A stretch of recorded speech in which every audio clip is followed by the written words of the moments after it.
शिरूर कासारमध्ये वनविभाग ॲक्शन मोडवर सतीश भोसलेनं बांधलेल्या अनधिकृत घराच्या जागेवरती चर खोदण्यात आल्यात। सतीश भोसलेचं घर पाडल्याच्या नंतर वनविभागाची कारवाई। शेतकरी कैलास नागरेंच्या आत्महत्येचं पातक सरकारच्या माथी। आत्महत्येच्या प्रकरणी मुख्यमंत्री फडणवीस, शिंदे आणि अजित पवार यांनी माफी मागितली पाहिजे, संजय राऊत यांची मागणी। रत्नागिरी नागपूर महामार्गाला स्वाभिमानी शेतकरी संघटनेचा विरोध। शेतकरी नेते राजू शेट्टी पोलीस बंदोबस्तामध्ये कोल्हापूर जिल्हा सत्र न्यायालयामध्ये रवाना। उदगाव टोलनाक्यावरती रास्ता रोकोचा स्वाभिमानीचा इशारा। सांगली कोल्हापूर मार्गावरती स्वाभिमानी शेतकरी संघटनेच्या कार्यकर्त्यांची रास्ता रोकोची हाक। शेतकरी संघटनेच्या कार्यकर्त्यांसोबत पोलिसांनी केली चर्चा। रास्ता रोको आंदोलन न करण्याच्या दिल्या सूचना। नांदेडमध्ये शेतकऱ्यानं केली आत्महत्या। कर्जबाजारी झालेल्या शेतकऱ्याचं बँक खातं होल्ड केल्यामुळे व्यथित होऊन आत्महत्या। धाराशिवमध्ये शेतकऱ्यांच्या राष्ट्रीय कृषी विकास योजनेला ब्रेक लागलाय। वर्षभरामध्ये ठिबक सिंचन योजनेचा खुल्या प्रवर्गामधील एकाही शेतकऱ्याला लाभ नाही। महाराष्ट्रामध्ये तब्बल 42,000 पॉक्सोची प्रकरणं प्रलंबित। माहितीच्या अधिकारामधून ही धक्कादायक आकडेवारी समोर आली आहे। 30 पैकी फक्त एकच पॉक्सो कोर्ट काम करत असल्यामुळे खटले प्रलंबित। सोन्याचा दर 91,000वर। सोन्याच्या दरामधली ही आजपर्यंतची सर्वोच्च वाढ असल्याचं व्यावसायिकांचं मत। चांदीचे भाव सुद्धा वाढले। आठवड्याभरामध्ये चांदीच्या भावात 8,000 रुपये प्रति किलोनं वाढ। चांदीचे दर 1,05,000 रुपये प्रति किलोवर। गाय आणि म्हशीच्या दुधाच्या दरामध्ये आजपासून 2 रुपयांची वाढ झाली आहे। गाईचं दूध प्रति लिटर 58 रुपये तर म्हशीचं दूध प्रति लिटर 74 रुपयांवर। हार्बर आणि मध्य रेल्वेवरती उद्या मेगा ब्लॉक। रेल्वे मार्गावरच्या रुळांच्या दुरुस्तीसाठी उद्या मेगा ब्लॉक घेतला जाईल। डोंबिवलीमध्ये फलाट क्रमांक 5 वरती विना तिकीट युवतीची मुजोरी बघायला मिळाली आहे। युवतीने टीसीच्या अंगावरती पैसे भिरकावले। मुजोर तरुणीला रेल्वे सुरक्षा दलानं ताब्यात घेतलाय।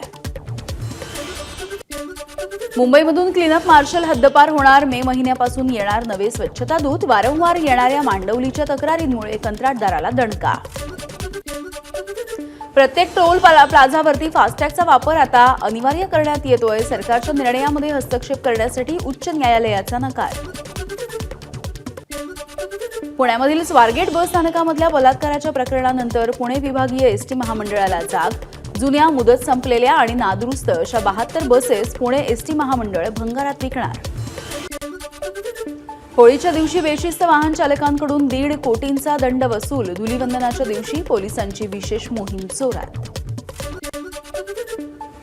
पंढरपूरमध्ये तब्बल 208 किलो गोमांस पकडलं। धुळवडीच्या दिवशी पंढरपूरमध्ये विविध ठिकाणी 208 किलो गोमांस जप्त।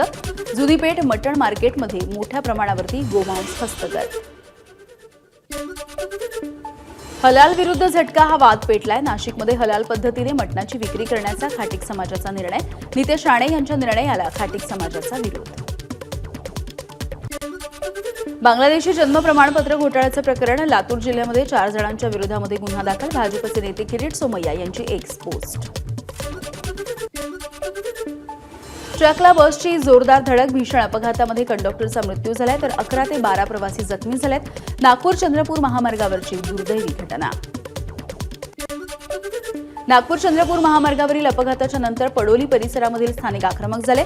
विरुद्ध दिशेने येणाऱ्या चालकांना स्थानिकांनी मारहाण केली आहे।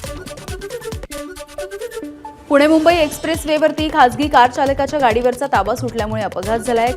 ही जी कार होती ती टोल नाक्याच्या डिवायडरवरती चढली आहे। कारमधले प्रवासी हे थोडक्यात बचावले।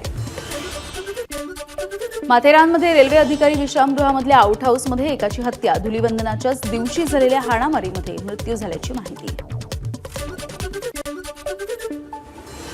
कोल्हापूरमध्ये 4 दुचाकींना एका कारनं उडवलंय। या अपघाताचा थरार सीसीटीव्ही कॅमेऱ्यामध्ये कैद झालाय आणि या अपघातामध्ये एकाचा मृत्यू झालाय।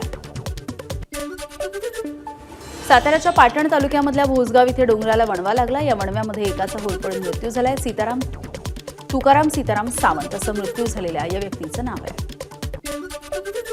साताऱ्याच्या करवडी गावामध्ये 2 जणांचा विहिरीमध्ये बुडून मृत्यू झालाय। राजवर्धन किशोर पाटील आणि राजेंद्र कोळेकर अशी या मृतांची नावं आहेत।